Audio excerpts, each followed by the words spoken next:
Mobil Danto kini sudah terparkir di depan halaman rumah sakit yang dituju. Dengan cepat, Naurin dan Labrayan turun dari mobil dan masuk ke dalam.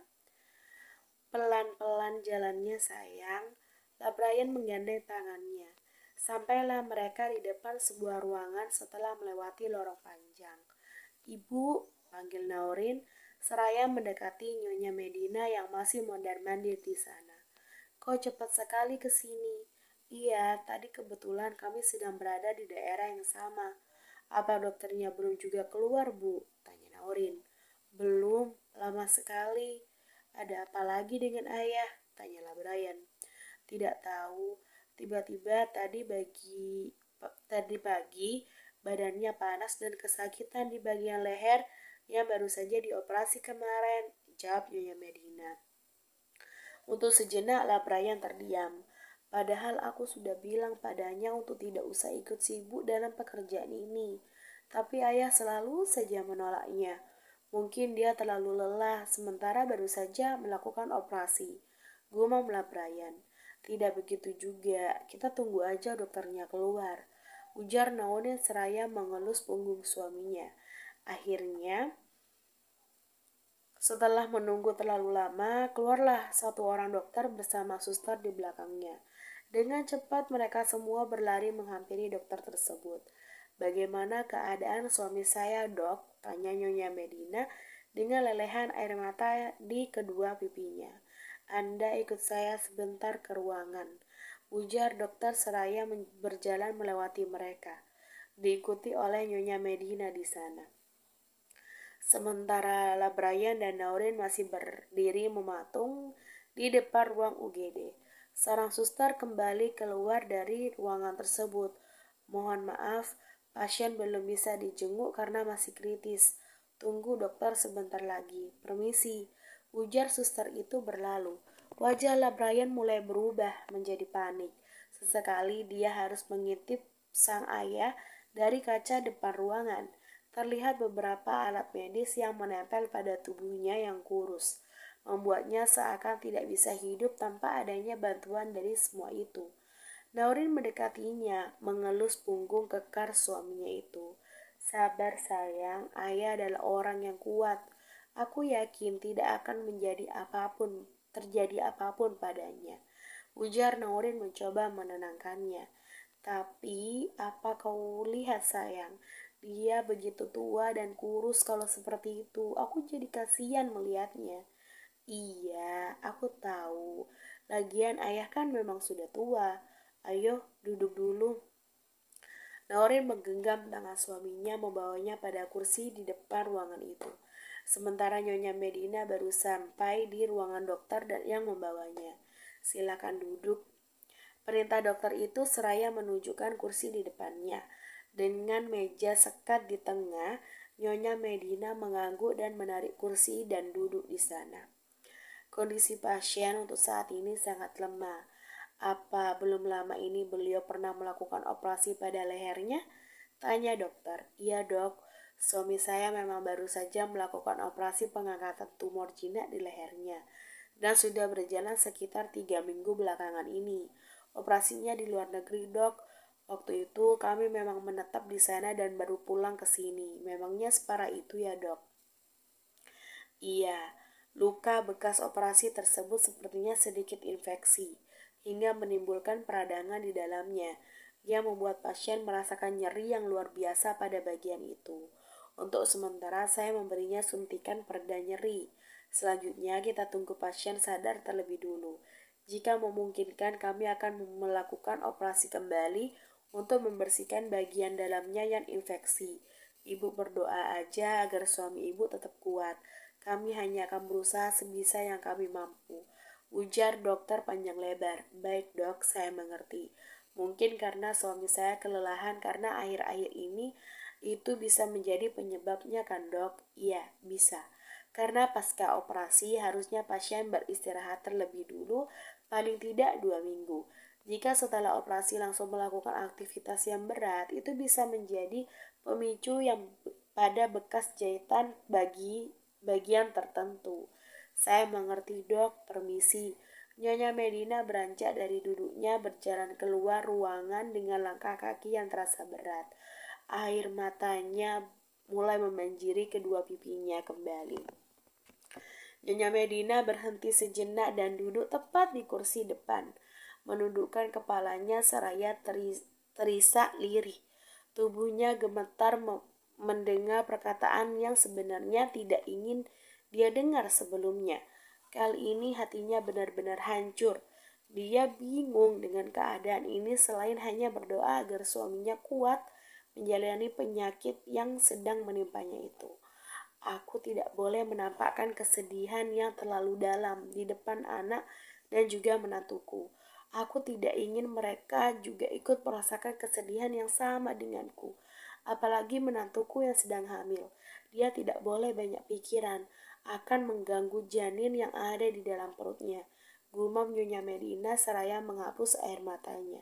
Dia beranjak dari duduknya dengan sedikit senyuman yang mengembang di bibirnya, mencoba menahan emosi yang ada di dalam hati dan juga pikiran yang terus saja bergelut di dalam otaknya.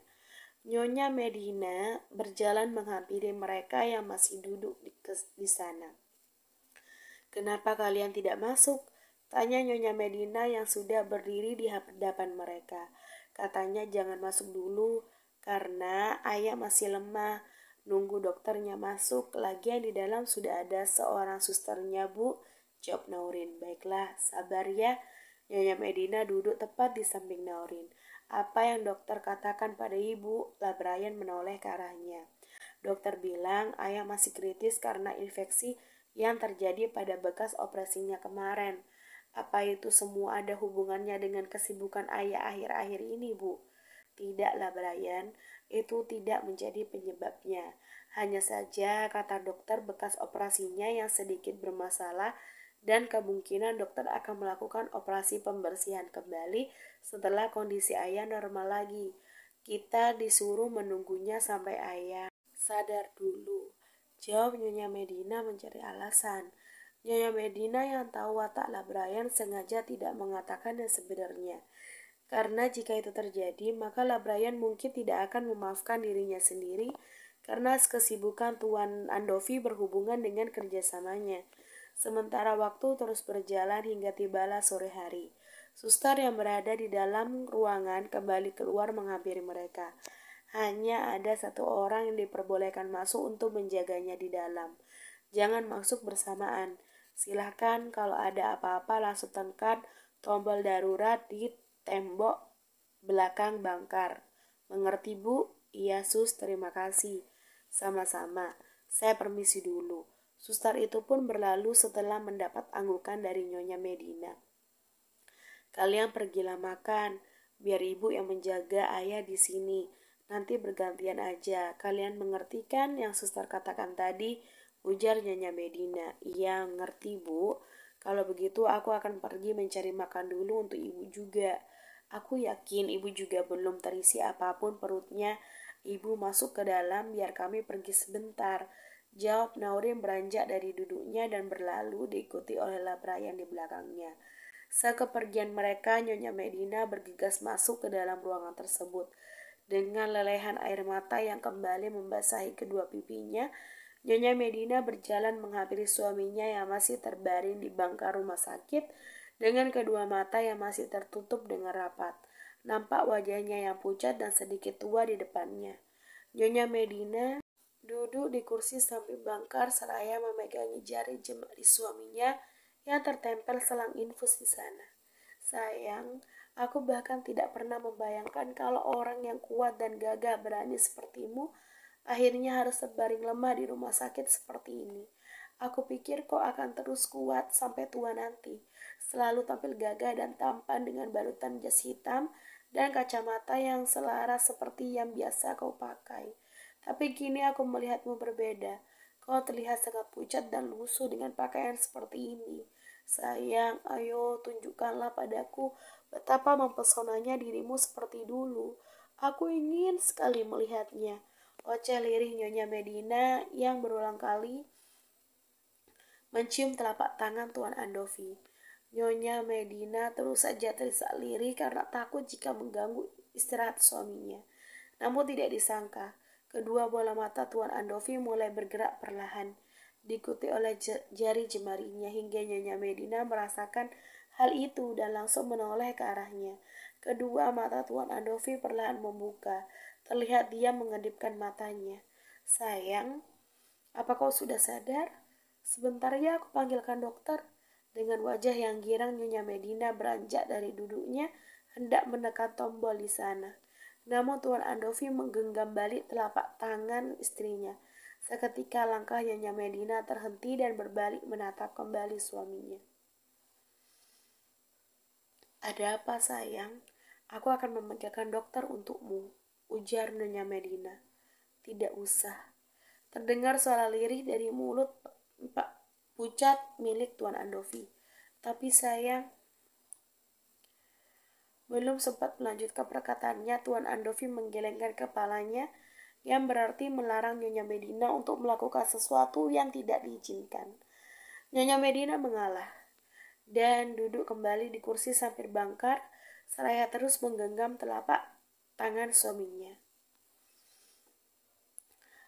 Apa masih sakit? Nyonya Medina menatapnya. Tidak, aku sampai lupa rasanya sakit itu seperti apa. Aku hanya ingin mengatakan sesuatu padamu. Apa? Katakanlah. Aku ingin kau menjaga keluarga kita dengan baik. Aku ingin menitipkannya padamu. Kau tahu kan, kalau Brian sudah tidak punya siapapun lagi kecuali kau. Apa yang kau katakan? Brian juga punya kau. Kau jangan berkata seperti itu, membuatku ingin menghajarmu. Tuan Andovi tersenyum melihat luapan kekesalan dari istrinya. Kau ini selalu saja seperti itu. Lagian apa yang kau bicarakan? Bukan hidup sampai punya cicit.